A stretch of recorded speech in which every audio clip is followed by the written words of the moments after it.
Welcome to Newsmax TV. I'm Kathleen Walter. With us now from San Francisco, California is Mr. Ethan Chorin, a former Foreign Service officer in Libya from 2004 to 2006. Mr. Chorin is a Middle East and Africa consultant. He was actually in Benghazi during the attack on the U.S. compound there. Mr. Chorin is the author of a number of books, including Exit the Colonel, The Hidden History of the Libyan Revolution. Mr. Chorin, thanks so much for joining us today.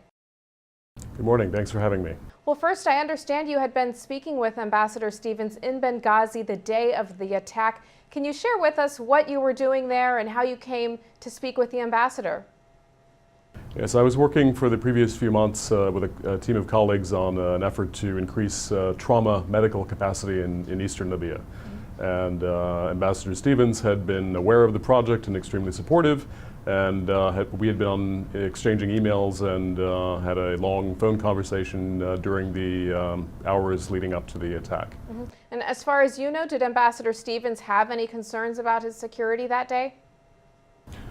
Well, interestingly, much of our conversation later in the afternoon was about security arrangements for a meeting that was to take place the following day at the Benghazi Medical Center, where he was taken that morning, the following morning. And what did he tell you? What was the mood like there? I mean, was there a fair amount of unrest?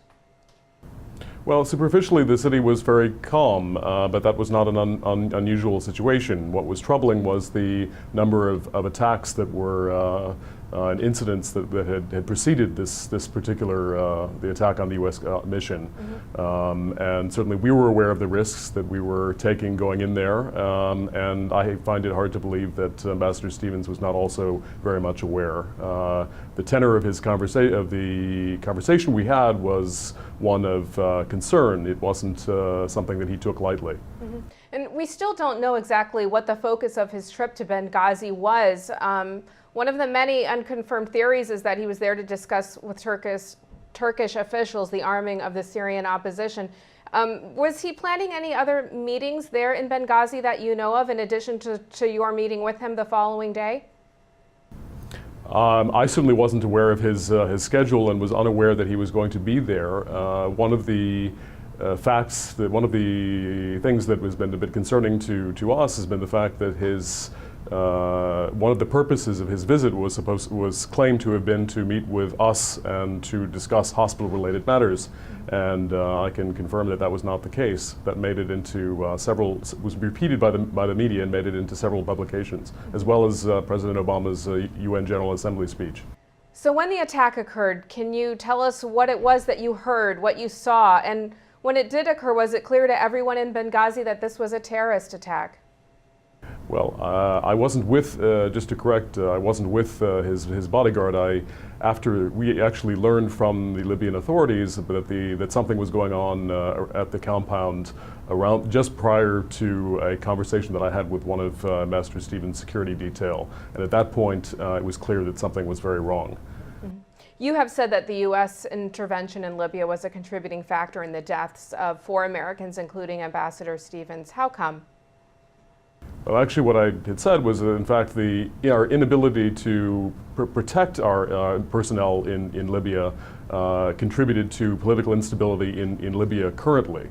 And I think that one of my major messages and arguments both in my book and more recently in the op-ed is that the context matters, and that essentially the United States has treated Libya as something of a sideshow, when in fact it's a critical piece of our reaction to the Arab Spring. What is your analysis of the U.S. response there, and why do you think that the people responsible for the attack in Benghazi have yet to be brought to justice?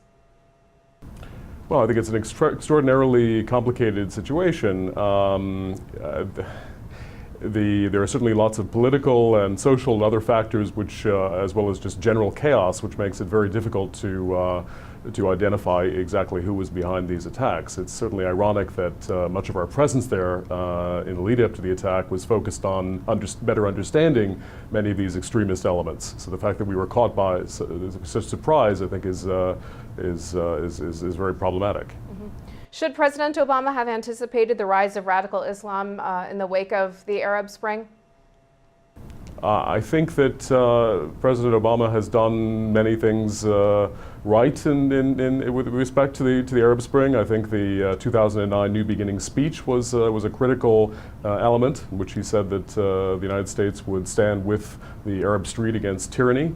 I think that the main issue, which is not necessarily a partisan one, is that the U.S. institutional capacity to deal with post-conflict environments is quite weak.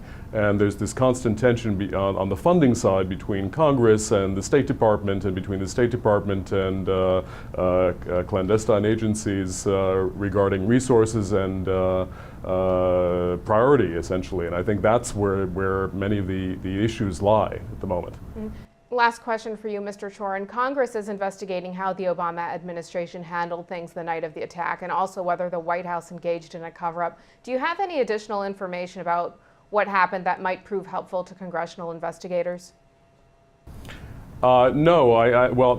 One thing that I think is it may be very helpful in dispelling or at least creating a more robust timeline and sifting through the various facts sifting out truth from fiction is to look at some of the local Arabic sources. I know that there have been some interviews of the guards that were around the compound that night, and their accounts are really quite different from what I've read in the mainstream media. All right, Mr. Ethan Chorin, thanks so much for joining us today. Thank you very much. And thank you for watching Newsmax TV.